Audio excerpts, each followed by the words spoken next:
Thank you very much. Please have a seat.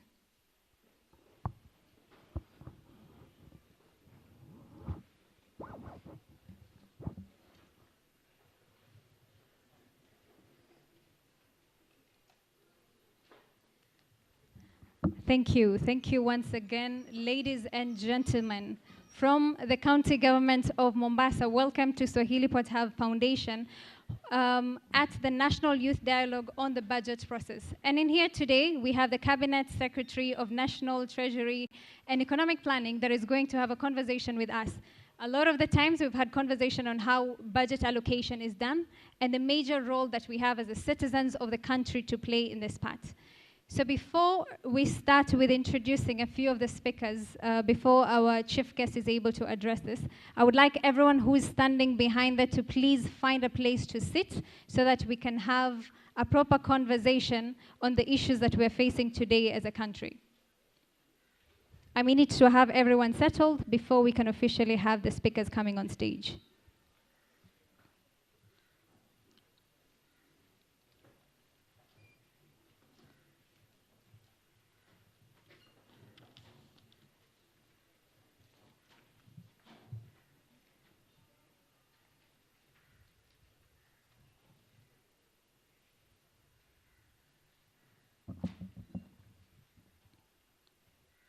Thank you. Thank you very much, everyone. Acknowledging that once again that we're here to have the National Youth Dialogue on the budget process and understanding the criteria of resource allocation and specifically on the role of citizenry. Tuko hapa kuweza kuelewa ile bajeti yetu ya nchi inatengenezwa vipi na ni role gani tulionayo kama wananchi, uwe mwanamke, uwe kijana, uwe mtu yoyote kwa miaka yoyote, ni role gani ambayo unaweza kucheza katika kutengeneza bajeti yetu ya nchi na kuweza kuangalia ile development that we'd have as a nation. It is important to have budgets because finances are the backbone for any development.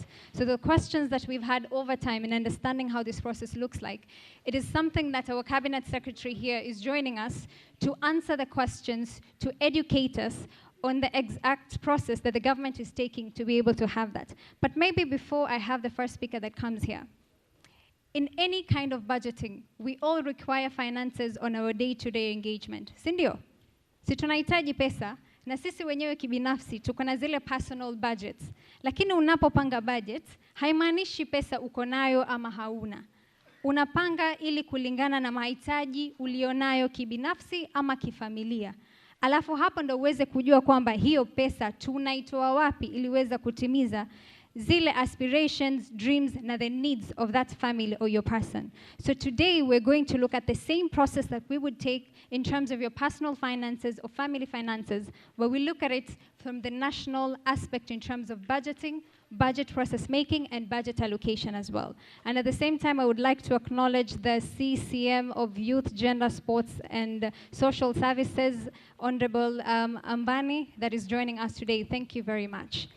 And without further ado, I would like to call the first speaker on stage, and that is a representative from the Mwananchi Bunge, and that is none other than Josephat Msungu. Please come on stage and address the team.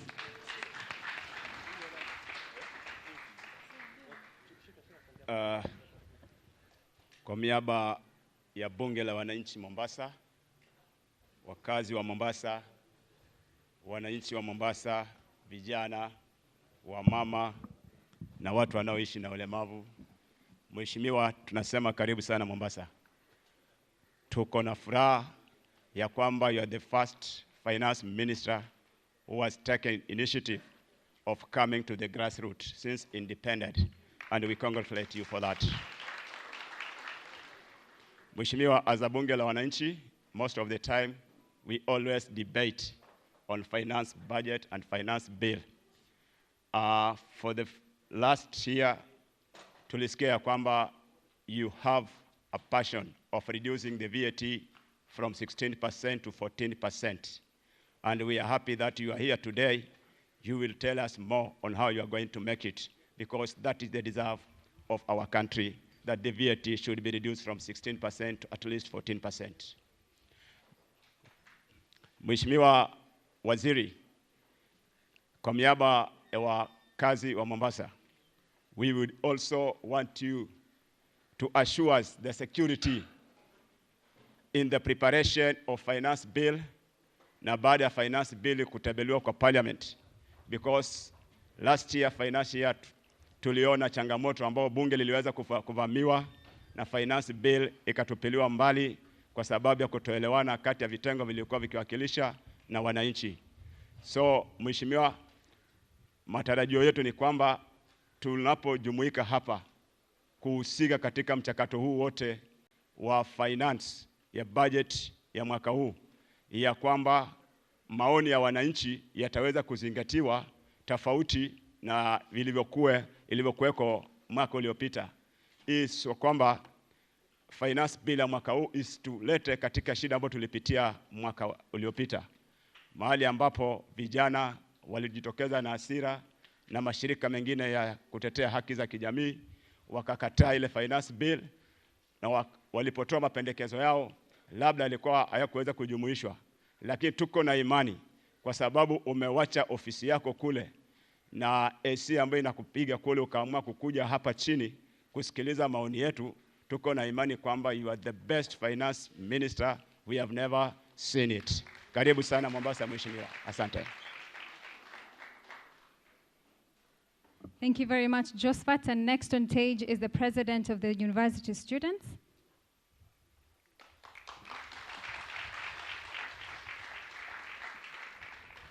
Okay, thank you. All protocols observed. Comrades power. Comrades zaga zaga. By name, I'm the Beast from the East. President Emeritus Technical University of Mombasa. The only university at the sea level. Thank you. Today is the day of the youth, not the old. So I think 99% of us are the youth, and most of them are comrades. Comrades power. Comrades power. Bwana CS, we have come all coastal region. I would like to say that I'm the Secretary General of Kenya University Student Organization, and my president, Technical University of Mombasa, was here. I don't know if he's around. We have a president from Pwani University. You can stand and wave. Pwani University. Yes, that is the president from Pwani University. From Kilifi County, we have the leadership from within Mombasa, the student leaders from Kenya Coast National Polytechnic. They can stand and wave. Thank you so much.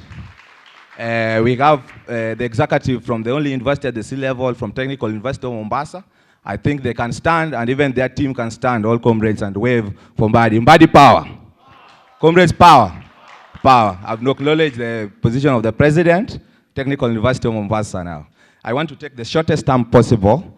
Yeah, I think I want to say that 75% of this country is made up by the youth. And the future is governed by the youth. That's why we are here. And we want to take this wonderful chance to thank you for having a specific youth dialogue.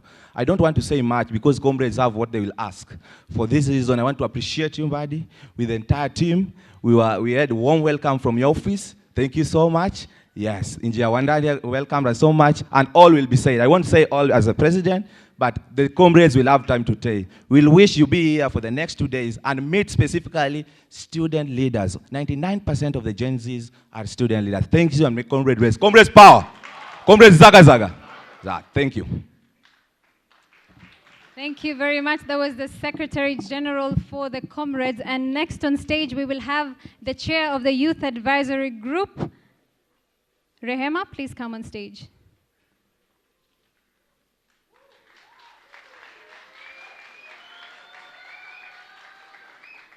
Vijana hoye! Vijana hoye! Gen Z hoye! Okay, thank you so much. So my name is Rehema Chivati. I'm a Youth Advisory Chairperson here at Swahili Port Hub Foundation. Now I want to acknowledge my team.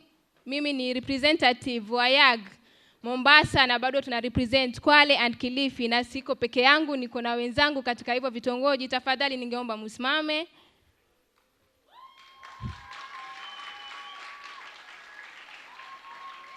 Okay, thank you. So I want to also acknowledge our honorables. Yes, welcome to Swahili Port, welcome to Mombasa. Mombasa hakuna matata, au sio vijana? So karibu sana waziri, na role yetu sisi kama Youth Advisory Group Mombasa ama Swahili Port Hub Foundation, Role ya kwanza sisi kama vijana tuna make sure kuwa tuna advise vile vitu ambavyo vinataka vifanyike kwa vijana ama nyanjani. Alafu role ya pili bwana waziri ambao tunafanya sisi kama vijana, role ya pili ni co-design. Tuna make sure kama ni programs ambazo zinafaa zisaidie vijana, tunaingilia wapi na tunachangia kitu gani ili kuhakikisha kuwa vijana wanafanywa vitu ambavyo ni sahihi kwao. Alafu role ya tatu bwana waziri, pia tuna on board. Hatufanyi kazi juu tu hivi. Tuna make sure wale vijana wamekuwa onboarded into database. Ndio tujue ni vijana gani ama interest zao ni gani na malengo yao ni gani ama ni vitu gani wao kama vijana wanataka kufanya. So mimi si mwingi wa maneno bali mwingi wa vitendo. So karibu sana waziri na asanteni sana vijana.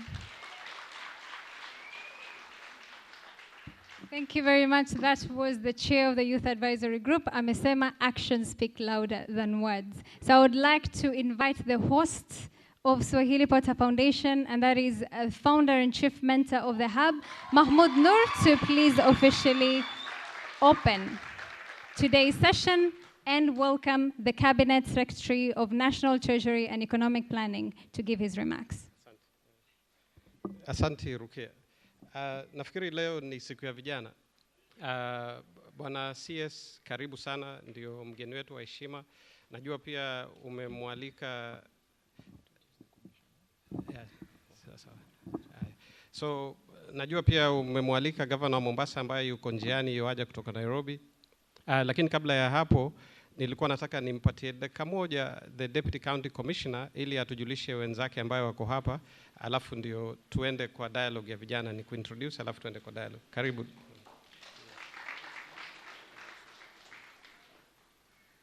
Thank you very much, Mr. Mahmoud. I take this opportunity to welcome our CS for National Treasury with this dialogue for the youth. I think it's important, and they say this is the first time they had the minister is coming to listen or to have a dialogue with them. You are most welcome, CS. Before I niambie watu wangu waamuke, I have my OSPD here, who is my security team, Mr. Maxwell Agoro. My other team, the security team of the sub-county, they are engaged elsewhere. We had several meetings. I also have my chiefs and assistant chiefs. My ACC also is attending a burial of a relative in Central.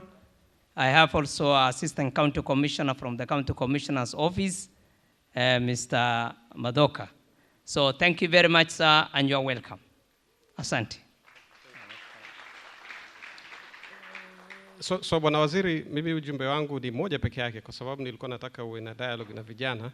So sitataka kuzungumza sana. Huwa naongea na wao sana, wamenizoea. Lakini ukiangalia vijana wengi wanajipatia ajira kwa kupitia hizi tarakilishi, either simu ama laptop. Kama ile Jitume Lab ambayo imeanzishwa na serikali kuu inapatia fursa vijana wengi sana kuwa wanatafuta kazi kule nje. In fact wanalipwa dola wakiwa hapa. Lakini baada ya wao kutumia hapa, huwa tunataka wakianza kupata zile ajira wanunue laptop ama watumie simu yao waende wafanye hiyo kazi nyumbani. Lakini kama kuna changamoto kubwa sana, nikiwa tunaweza kufanya laptops na simu ziwe affordable. Na njia moja ni kupunguza ushuru yake. Kwa sababu ikiwa tunataka vijana wafanye kazi, na najua rais amekuwa anasukuma sana hizo kubonyeza upate ushuru, yani bonyeza upate dola, sio?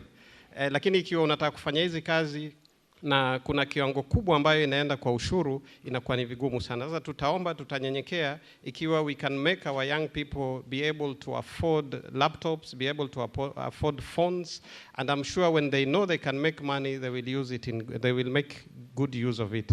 So sitachukua mambo mengi, nitamalizia hapa because pia mimi nakuja kusikiza vijana wanasema nini. Hii ni siku yenu, sio siku yetu sisi. Asanteni sana.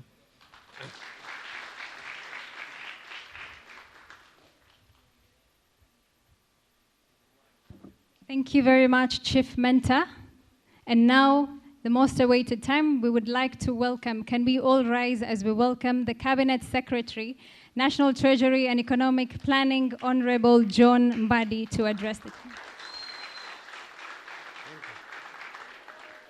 Kaini tu, ketini.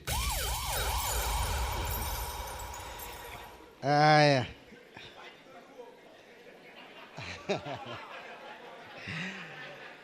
Mombasa hoye.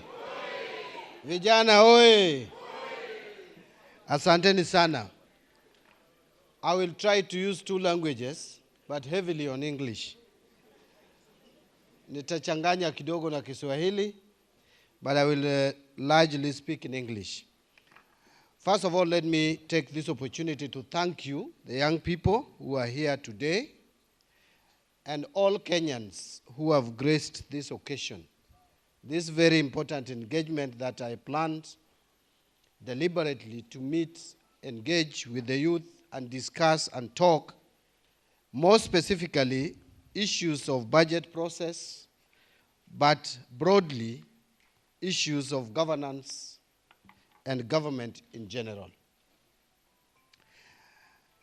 Something happened last year, the youth uprising, the Gen Z quest to repossess their nation and take back decision-making. Everything which looks dark has a silver lining. I am a beneficiary of that youth agitation.